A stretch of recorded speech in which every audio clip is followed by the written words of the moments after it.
నిర్మల్ జిల్లా నర్సాపూర్ జి మండల కేంద్రంలోని కేజీబీవీ పాఠశాల విద్యార్థినులు ఫుడ్ పాయిజన్ కు గురై ఆసుపత్రిలో చేరారు. శుక్రవారం రాత్రి యథావిధిగా భోజనం చేసిన విద్యార్థినుల్లో 6 విద్యార్థినులు తీవ్రమైన కడుపు నొప్పికి గురి కావడంతో వారిని నర్సాపూర్ జి మండల కేంద్రంలోని ప్రభుత్వ ఆసుపత్రికి తరలించారు.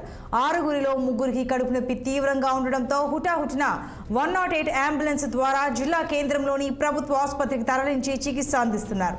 ఈ సందర్భంగా డిఈఓ రవీందర్ రెడ్డి మాట్లాడుతూ అస్వస్థతకు గురైన విద్యార్థులను వెంటనే ఆసుపత్రికి తరలించి చికిత్స అందిస్తున్నామని చెప్పారు.